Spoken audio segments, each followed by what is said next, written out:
ಬದಲಾವಣೆ ಮಾಡಬೇಕು ಅಂತೇಳಿ ಹೇಳಿದಾಗ ಆಯ್ತು ಒಪ್ಕೊಳ್ಳೋಣ ಅಂತೇಳಿ ಅಲ್ಲಿ ಒಂದು ಲೆಟರ್ ಬರುತ್ತೆ ಅಂತಿಮಗೊಳಿಸಬೇಕು ಅಂತೇಳಿ. ಯಾರಿಂದ ನಮ್ಮ ಇವರಿಂದ ಯಾರು ಕಬ್ಬು ಆಯುಕ್ತರಿಂದ ಬರ್ತದೆ. ಗಿರಿಜಾರಮ್ಮನವರು ಒಪ್ಕೊಳ್ಳೋದಿಲ್ಲ, ಲೆಟರ್ ಹಾಕ್ತಾರೆ.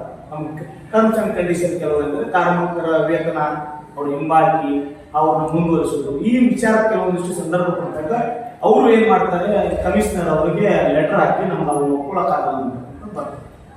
ಕಡೆಗೆ ಏನಾಗುತ್ತಂದ್ರ ಹೊಂದಾಣಿಕೆ ಆಗೋದಿಲ್ಲ. ಲೇಬರ್ಸ್ ಮೇಜರ್ ಇಶ್ಯೂ ಇರುವುದರಿಂದ ಮತ್ತು ಆ ಸಮಸ್ಯೆಗಳಿರುತ್ತೆ, ಹೊಂದಾಣಿಕೆ ಆಗೋದಕ್ಕೆ ಒಂದು ಮೀಟಿಂಗ್ ಆಗುತ್ತೆ.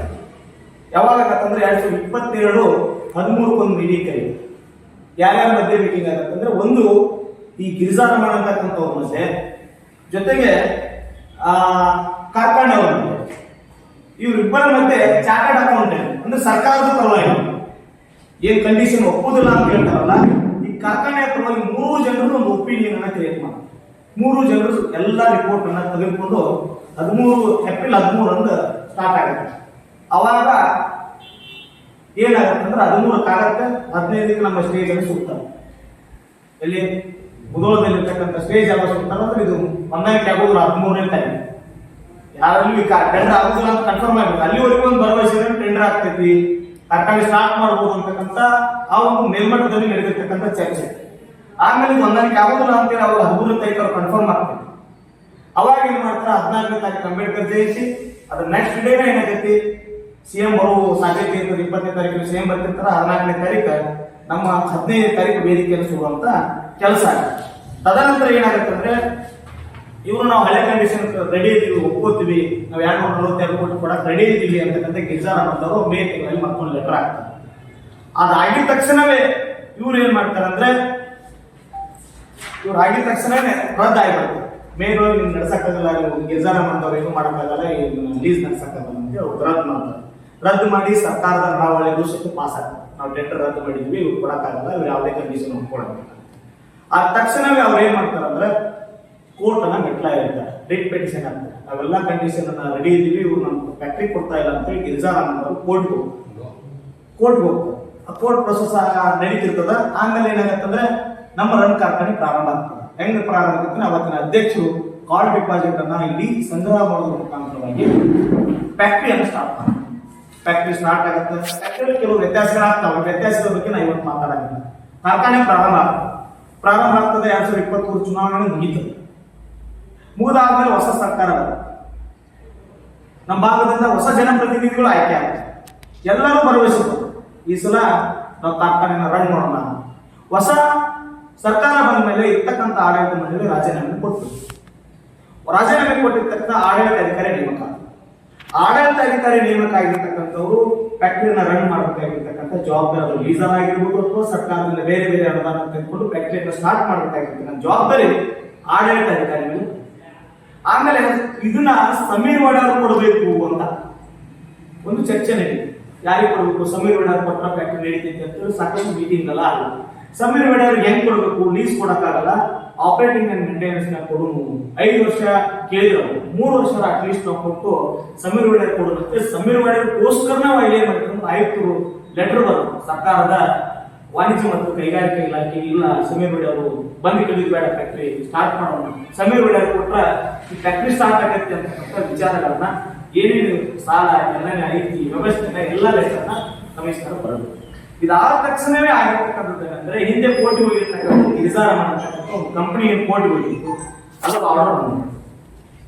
ಏನ್ ಬಂತು, ಮೊನ್ನೆ ಉಚ್ಚ ನ್ಯಾಯಾಲಯ ಇರತಕ್ಕಂಥ ಆರ್ಡರ್ ಅಲ್ಲಿ ಏನಿತ್ತಂದ್ರೆ, ಇವ್ರು ಗಿರಿಜಾರಮ್ಮನವರು ತೆಗೆದುಕೊಳ್ತಾರೆ ಅಂದ್ರೆ ಒಂದು 30 ದಿನದೊಳಗೆ ಸೆಟಲ್ಮೆಂಟ್ ಮಾಡಿ, ಕಾರ್ಖಾನೆಯವರು ಮತ್ತು ಈ ಲೀಸ್ ತಗೊಳ್ಳೋರ ಮಧ್ಯೆ ಸೆಟಲ್ಮೆಂಟ್ ಮಾಡಿ, ಇದನ್ನ 30 ದಿನದ ಒಳಗಾಗಿ ಮಾಡಿ 45 ದಿನದ ವರದಿ ಕೊಡ್ತಾರೆ.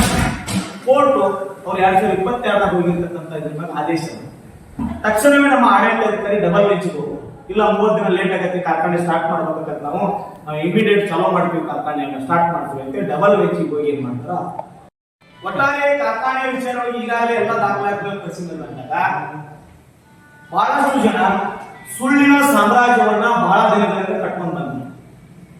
ಆ ಸುಳ್ಳಿನ ಸಾಮ್ರಾಜ್ಯಕ್ಕೆ ಒಂದು ಕಲ್ಲನ್ನ ಹೆಸರು, ಸತ್ಯದ ಕಲ್ಲನ್ನ ಹೆಸರು, ಅದು ಸಾಮ್ರಾಜ್ಯ ಪುಡಿ ಆಗಿದೆ. ಎಲ್ಲ ಜನಪ್ರತಿನಿಧಿಗಳು ಇರ್ತಕ್ಕಂಥ ಕೆಲವು ಮುಖಂಡರು ದಿನನಿತ್ಯ ಒಂದೇನಾದ್ರು ಸುಳ್ಳು ಆ ಸುಳ್ಳಿನ ಆಧಾರದ ಮೇಲೆ ಫ್ಯಾಕ್ಟ್ರಿ ಹಂಗ್ ಮಾಡ್ತೀವಿ, ಫ್ಯಾಕ್ಟ್ರಿ ಹಿಂಗ್ ಮಾಡ್ತೀವಿ, ಏನೂ ಮಾಡಕ್ಕಾಗ್ತಾ ಇಲ್ಲ. ಹಾಗಾಗಿ ಈ ರೀತಿ ಆಗಿರ್ತಕ್ಕಂಥ ಸಂದರ್ಭದಲ್ಲಿ ಕಳೆದ 1 ವರ್ಷದಿಂದ ನಾವೆಲ್ಲವನ್ನು ಗಮನಿಸ್ತಾ ಇದ್ದೀವಿ. ಕಾರ್ಖಾನೆ ಹೆಂಗ್ ಪ್ರಾರಂಭ ಆಗ್ತದೆ. ನಮ್ಮೆಲ್ಲ ರೈತ ಮುಖಂಡರು ಏನು ಅಂತಂದ್ರೆ, ಆ ಕಾರ್ಖಾನೆ 500 ಜನ ಕಾರ್ಮಿಕರ ಜೀವನದ ಪರಿಸ್ಥಿತಿ ಮತ್ತು 23,000 ಜನ ಸೇರಿದ್ದಾರೆ. ಆ ಕಾರ್ಖಾನೆ ಪ್ರಾರಂಭ ಆಗ್ಬೇಕಂತ ನಮ್ಮೆಲ್ಲ ಒತ್ತಾಯ. ಹಾಗಾಗಿ ನಾವು ಸರ್ಕಾರಕ್ಕೆ ಒತ್ತಡ ಹಾಕಬೇಕು ಅಂತೇಳಿ ಶುಕ್ರವಾರ ದಿನ ನಾವು GLPCIಗೆ ಮೀಟಿಂಗ್ ಕರೀತೀವಿ. ಶುಕ್ರವಾರದ ಮೀಟಿಂಗ್ ಅಲ್ಲಿ ಈ ತಾಲೂಕಿನ ಮತ್ತು ಈ ಜಿಲ್ಲೆಯ ಪ್ರಮುಖ ಮುಖಂಡರಾಗಿರ್ಬೋದು, ತಾಲೂಕಿನ ಎಲ್ಲ ರೈತ ಬಾಂಧವರಾಗಿರ್ಬೋದು, ಕಾರ್ಮಿಕರಾಗಿರ್ಬೋದು, ಜನಪ್ರತಿನಿಧಿಗಳು, ಪಕ್ಷಾತೀತವಾಗಿ ಎಲ್ಲರೂ ಸಹಿತ ನಾವು ಶುಕ್ರವಾರ ದಿನ 11 ಗಂಟೆಗೆ GLPCI ಮುಧೋಳದಲ್ಲಿ ಒಂದು ಮೀಟಿಂಗ್ ಅನ್ನ ಮಾಡಿ, ಆ ಒಂದು ಮೀಟಿಂಗ್ ನಲ್ಲಿ ಏನಿರಬೇಕು ಹೋರಾಟ, ಚಳವಳಿ ಹೆಂಗಿರಬೇಕು, ಈ ಸರ್ಕಾರಕ್ಕೆ 1 ವರ್ಷ ಅವಕಾಶ ಕೊಟ್ಟು ಈ ಕಾರ್ಖಾನೆಯನ್ನು ಪ್ರಾರಂಭ ಮಾಡ್ತಾರ ಅಂತ ವಿಶ್ವಾಸ ಇತ್ತು. ಜುಲೈ ತಿಂಗಳಲ್ಲಿ ಸೆಷನ್ ನಡೀತಾ ಇದೆ. ಹೀಗಾಗಿ ನಾವು ಯಾವ ರೀತಿ ಚಳವಳಿಯನ್ನು ರೂಪಿಸಬೇಕು ಅಂತಕ್ಕಂಥ ವಿಸ್ತೃತವಾಗಿರ್ತಕ್ಕಂಥ ಎಲ್ಲ ಚರ್ಚೆಗಳನ್ನ ನಾವು ಶುಕ್ರವಾರ ದಿನ 11 ಗಂಟೆಗೆ ಮೀಟಿಂಗ್ ಅನ್ನ ಸೇರಿ, ಈ ಮೀಟಿಂಗ್ ನಲ್ಲಿ ನಾವು ಇವತ್ತು ಹೇಳ್ತಾ ಇದ್ದೀವಿ, ನಮ್ಮಲ್ಲೇ ಕೆಲವೊಂದಿಷ್ಟು ವೈವಿಧ್ಯಗಳಿರ್ಬೋದು, ಭಿನ್ನಾಭಿಪ್ರಾಯಗಳಿರ್ಬೋದು, ಅವೆಲ್ಲಗಳನ್ನ ಮೈಂಡ್ ಇಲ್ಲಿ ಪಕ್ಷಾತೀತವಾಗಿ ಎಲ್ಲಾ ಪಕ್ಷದ ಪ್ರತಿನಿಧಿಗಳು ಎಲ್ಲರೂ ಸಹಿತ ಭಾಗವಹಿಸಿ ಈ ತಾಲೂಕಿನ ಒಂದು ಹೋರಾಟದ ನಾಡಾಗಿರ್ತಕ್ಕಂಥ ಈ ಮುಧೋಳದಲ್ಲಿ ಆ ಕಾರ್ಖಾನೆ ಉಳಿಬೇಕು. ಹಾಗಾಗಿ ಉಳಿಸ್ಲಿಕ್ಕೆ ನಾವೆಲ್ಲರೂ ಸೇರ್ಕೊಂಡು ಒಂದು ಪ್ರತಿಜ್ಞೆಯನ್ನ ಮಾಡಲಿಕ್ಕೆ ನಾವೆಲ್ಲ ಸೇರ್ತಾ ಇದ್ದೀವಿ. ಈ ರೀತಿಯಾಗಿರ್ತಕ್ಕಂಥ ಘಟನೆಗಳು ನಡೆದಿದ್ದಾವೆ ಅಂತೇಳಿ ಮಾನ್ಯ ಪತ್ರಿಕಾ ಮುಖಾಂತರವಾಗಿ ನಾ ಎಲ್ಲರಿಗೂ ನಮ್ಮಲ್ಲಿ ತಿಳಿಸ್ಕೊಳ್ಳಿಕ್ಕೆ ವಿನಂತಿ ಮಾಡ್ತೀನಿ. ಇನ್ನು ಮುಂದಿನ ವಿಷಯನ ನಮ್ಮ ಮುಖಂಡರು ಮಾತನಾಡ್ತಾರೆ. ನನ್ನ ಹೆಸರ ಸುಭಾಷ್ ಇರ್ಬೋದು ಅಂತ. ಈ ರನ್ನ ಸಹಕಾರಿ ಸಕ್ಕರೆ ಕಾರ್ಖಾನೆ ಬಗ್ಗೆ ಈಗಾಗಲೇ ಏನು ನಡೆದೈತಿ ಇಲ್ಲಿ ತನಕ ಅನ್ನೋದನ್ನ ಹೆಗಡೆ ಅವರು ಎಲ್ಲ ವಿವರವಾಗಿ ಹೇಳಿದಾರ. ಅದನ್ನೇ ನಾ ಮಾತಾಡಕ್ ಹೋಗುದಿಲ್ಲ.